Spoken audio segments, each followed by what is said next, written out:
Now turn to section 1. Well, I'm looking for a reasonably priced holiday. I went to South Africa for a month last year, and I'd like to see North America this time, maybe Canada. First, you have some time to look at questions 1 to 6.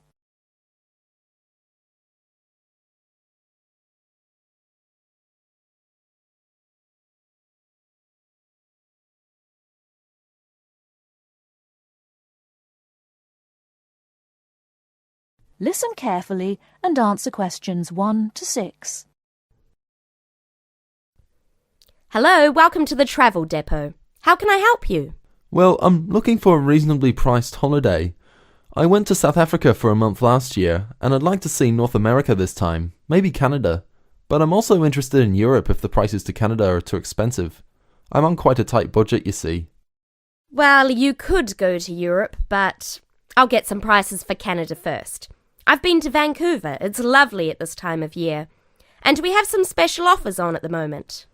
Okay, well, I have some relatives over in Vancouver, so that would be good. I can always travel around Europe next year. Besides, it may be a bit too hot for me at this time. Right, let's have a look at some prices then. When would you like to go? Sometime at the end of next month if possible, but I'm quite flexible any time between the 24th and the 31st. I'd like to go for 3 weeks. Well, there's lots of availability for those dates. Now, if you're concerned about the cost, it's cheaper if you don't mind not flying direct. Sorry, what do you mean? Well, if you don't mind changing planes, then it's cheaper. Oh, well, I don't mind changing planes. In that case, the cheapest flight I have leaves on the 25th and changes in New York. It's only a short stop. You'll be in the airport for 2.5 hours. How does that sound? Sounds good, but what's the price? That's £412 for a return flight, but that doesn't include airport tax.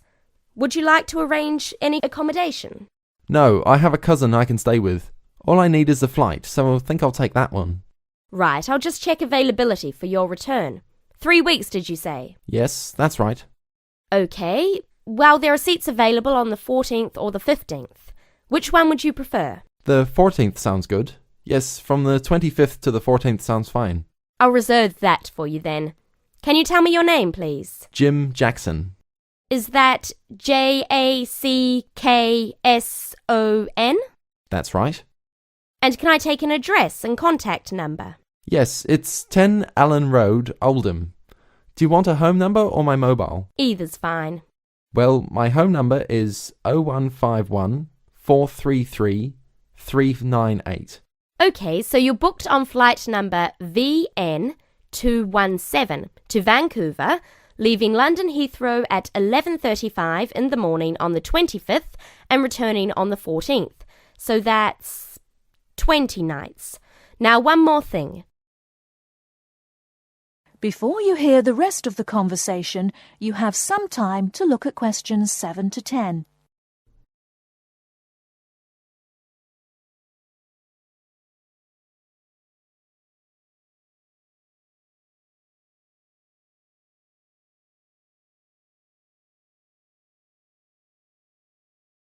Now listen and answer questions 7 to 10. Now, one more thing. Do you have any travel insurance? We recommend all our clients take out some kind of cover, even though most people don't end up needing it. Most people have it just for peace of mind. Well, what type of cover do you have? There are 2 choices, the Gold Star and the Silver Star. Our most comprehensive cover is the Gold Star, which will cost £21 for the period you are away. It's a good policy because it covers almost all eventualities, even extreme sports such as snowboarding and skydiving.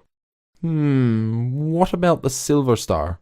That's £18, but it doesn't cover you for any dangerous sports. Well, for £3, I think I'll take the first one. The gold cover, please. Right, and is there anything else I can help you with? Well, do you have any information about what to do in Vancouver? Yes, I'm sure there's something on the computer that can help. Yes. There's a Shakespeare play at the theatre, but at $54 it's quite expensive. That starts at 8 p.m. The City Museum is really popular too, if you like that kind of thing. They have a special exhibition of Japanese armour next month. Entrance is free and the museum is open from 9 to 4:30, Monday to Saturday. Would you be interested in either of those? Oh, well, maybe. Well, I'm sure you can arrange that when you get there anyway. So it's the flight and the Gold Star insurance. That's £433 in total. Can I pay by Visa? Yes, of course. If you start... That is the end of section 1. Now, you have half a minute to check your answerers.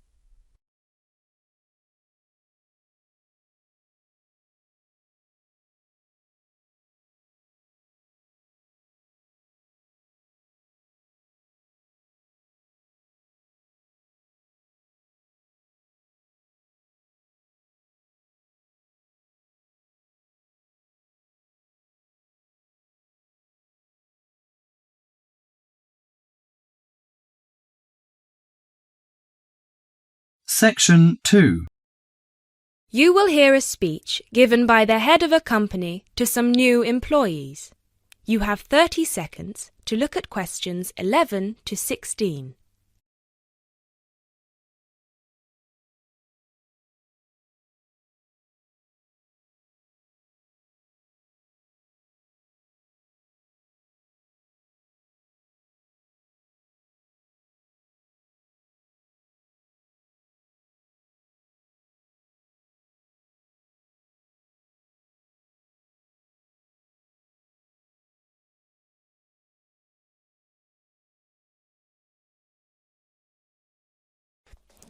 First of all, a warm welcome to Barker's Country Safaris. We're delighted to have you all on board for this season.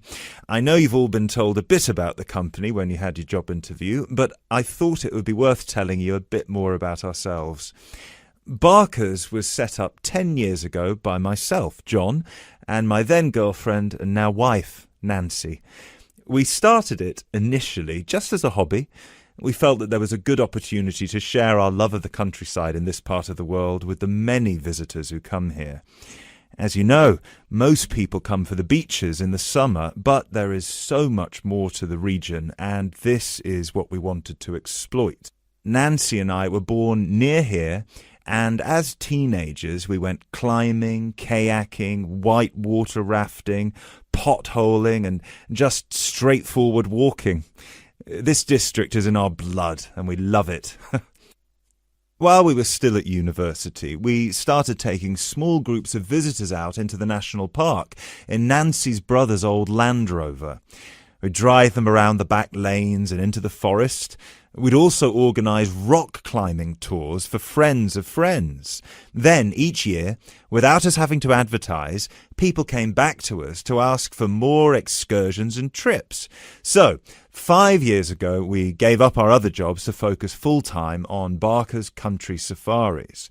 Now, 2 years after that, we set up the activity tour part of the business, and 1 year ago, we expanded into organising activities for school groups during term time.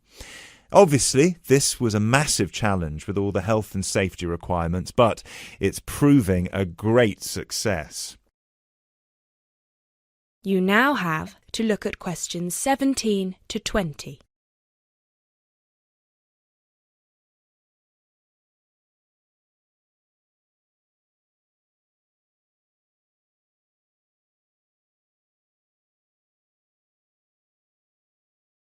Anyway, we'll certainly not be dealing with school parties during the summer holidays. Our clients for the next 3 months are mostly family parties or groups of friends, and I'd like to talk a bit now about the tours we offer and what your responsibilities will be. Our most popular excursion is the Woodland Tour and Trail. Now, often this is sold out and we have all of our 10 jeeps in convoy with 8 people in each jeep. It's a lot of fun. These tours really offer a taster of what we can provide. So as both driver and guide, it is important that you do a good job here so they come back for the bigger tours. I will talk about the commission package later. As the summer days are so long, we have 3 tours each day, but you will not be expected to work on more than 2 of them. Morning tours start at 8 a.m. and go to midday. Afternoon tours are from 2 p.m. to 6 p.m. and then evening ones 7 p.m. to 11 p.m. All the tours follow the same route, and you should have made yourselves familiar with all the key information. This was provided to you in the information pack you were sent when you accepted the job offer. This is important, so if you haven't had time yet, please do so now. Our second most popular tour is the Family Exclusive. Now, this tour is for the whole day and for only one group. Usually it is just one jeep, but sometimes there are two if the party is large. These tours go from 10 a.m. till 5 p.m. and include lunch at the Brown Bear in Lower Middleton. We have a number of different routes for these tours, as we don't want our premium clients being made to feel that they are part of a large package deal. You will be told which route to take with your weekly schedule. Now, I'd like to move on to these specialty tour packages. These are the ones that we're keen to book people on once they've done the woodland tour and trail trip. That is the end of section 2. Now, you have half a minute to check your answers.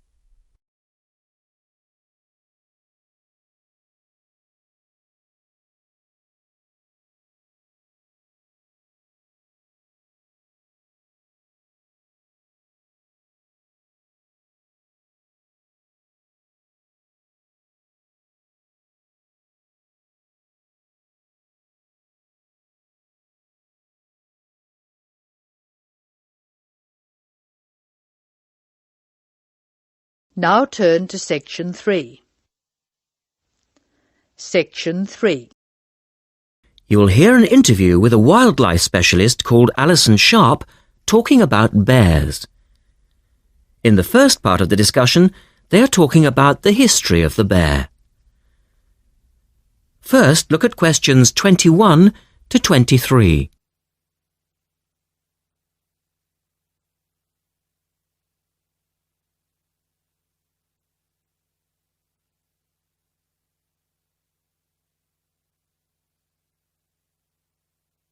Now listen to the first part of the interview and answer questions 21 to 23. Alison Sharp has spent much of her life researching bears, and in particular, bears in danger of extinction. She is the author of a recent book on bears, and we welcome her to the studio today. Thank you. Delighted to be here. First of all, can you give us a quick overview of the history of the bear family? Well, the bears we know today actually have as their ancestors bears which have been evolving for some 40 million years. We have fossils of the earliest true bear, and it's important to emphasize this because some creatures are called bears but are not. Such as koalas, for instance. Yes, exactly. Fossils of the true bear show a small dog-size animal with characteristics that show a blending of dog and bear traits. So the general belief is that dogs and bears were of the same family? Yes, that's the theory. And then we see the arrival of the early cave bear.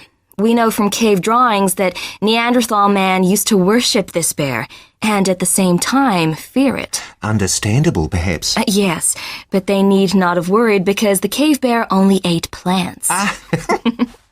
In fact, the cave bear survived 2 ice ages, but then became extinct. In the second part of the interview, Alison talks more about the situation of bears today. Look at questions 24 to 30 first.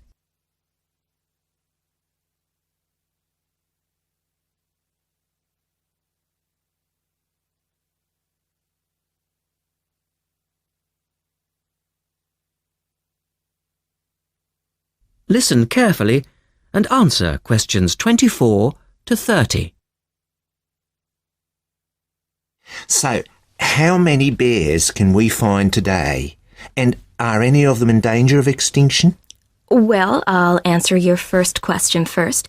There are 8 species of bear in all, among them the American black bear and the brown bear, from which evolved the newest species of bear, the polar bear. So, how old is the polar bear? Oh, he's a relative newcomer, just 20,000 years old. And Could you tell us a little about them? Which is the largest bear, for instance? Well, the largest bear existing today is either the polar bear or the brown bear. Right. Don't we know? Well, it depends which criteria you use. The polar bear is the heaviest. The male weighs up to 1,500 pounds, but his narrow body actually makes him look smaller than the much more robust brown bear. So the brown bear appears the biggest? Yes. And the smallest? Well, the sun bear is the smallest of the 8 species. They only weigh between 60 and 145 pounds. That makes him a comparative junior. Yes. And then next we have the so-called giant panda. But that's a small bear too, comparatively speaking. And are all bears meat eaters? No, not at all. In fact, the giant panda is almost entirely herbivorous, living on a diet of 30 types of bamboo. Yes, of course. Pandas are famous for that. And another interesting bear is the sloth bear, which eats insects, particularly termites. He can turn his mouth into a tube and suck the insects out of their nests. So, going back to my second question, are bears really in danger of extinction? Yes, indeed, they are. The sun bear in particular, as they've been hunted almost out of existence. And the habitat of the panda is also being reduced on a daily basis. Can anything be done to reduce the threat to these endangered species? I know, for instance, that it's very hard to breed bears in captivity. Yes. Well, I think that by raising people's awareness generally, we can reduce conflict between humans and animals, to stop the slaughter in parts of the world where bears are still hunted, supposedly in self-defense or to protect livestock, but often quite unnecessarily.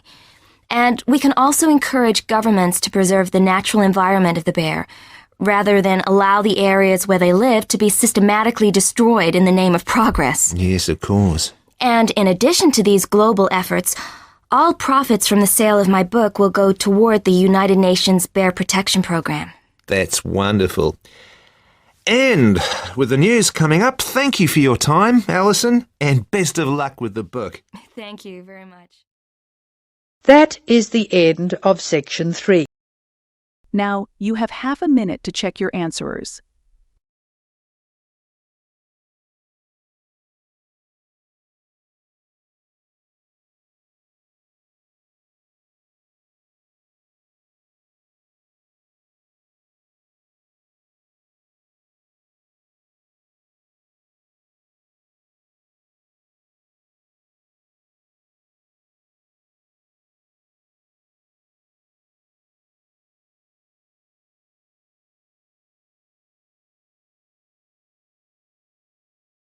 Well, it's the beginning of the digital age, and technology is all set to completely revolutionise the way we watch TV, videos and DVDs and play computer games at home.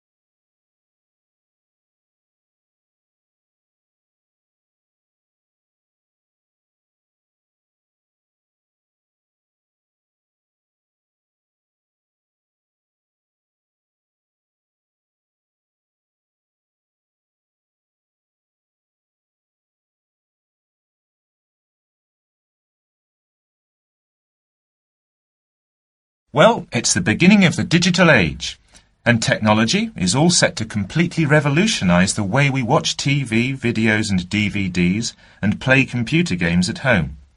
Here to tell us more about how we will be spending our leisure time at home in future is Anna Zabel. Hello. Yes, there will be huge changes in the way we use television, radio and new media in future. By this, I mean we will be able to do what we want, where we want, and when we want. The result is that our homes will increasingly become home theatres, and all our entertainment at home will be available at the touch of a button. Now, most home entertainment these days is delivered over wires, but this is changing thanks to high-speed broadband. Downloading will become easier, and studios will eventually release movies, songs and video games directly to the consumer. So, for example, instead of a film opening on the big screen and eventually appearing on television, video and the internet, it can appear in all formats at once. This means that we will have more choice and control over the media we use. So, how will we use this media in our homes in future? There will be big changes in how we watch video and television. Several research groups and companies are trying to add depth to TV and other video displays in the form of a third dimension. So television and video screens will have depth. What do you mean by depth exactly? Do you mean 3D, like a hologram? That's right. When we say that a hologram has 3 dimensions, it means that we can see not only up and down and left and right, but forwards and backwards too. When we talk about dimensions, we call forwards and backwards depth. So when we say that a hologram has 3 dimensions, it means we can see up and down and left and right, just like a picture or photo. But we can also look into the hologram because the image it contains has depth. So instead of watching films on a flat screen, we will be watching them in 3D. Absolutely. Well, as we live in a 3D world, we shouldn't really be watching television and films in 2D. And the technology to make this happen is already there. 3D screens are being developed which can be placed throughout the house, even in busy areas of our homes, like doorways and halls. Now, these screens appear to float in air. So in the future, 3D holographic images will be sent into our homes, and we will be able to experience the action as if it is taking place right in front of our eyes. So, the action won't just look real, it will be real. Incredible! How does this technology work? Well, to get true 3D, each of your eyes has to see a slightly different image. 3D screens interweave multiple images in vertical stripes using special coatings and filters built into the screen. This means that each eye sees a different set of stripes. These screens are called lenticular screens. Now, these screens are easy to produce, and some laptop PCs and cell phones already have them. However, lenticular screens do have one disadvantage. The strain on the eyes and brain of putting together a 3D image from 2 flat ones can result in headaches and dizziness. But a few companies have developed a hologram 3D display which does not cause these problems. Instead of building images, then leaving them to the brain to put together, holograms create a whole image that reaches the eye exactly the way light from a real object does. You can even walk part of the way round a holographic image to see side and back views, just as you would do if the object was right in front of you. Twin holograms will let a couple watch 2 different programs on the same screen, even if they sit next to each other on the living room sofa. So no more arguing about which program to watch. That's right. Patio screens are being developed too. Patio screens? What are they exactly? Well, a patio screen is a big inflatable screen, which means you can take it outside your home and watch a film in your garden. Some patio screens are even equipped with DVD players, and some new ones may even have a wireless connection. Amazing developments there. Well, join us after the break. That is the end of section 4. Now, you have half a minute to check your answerers.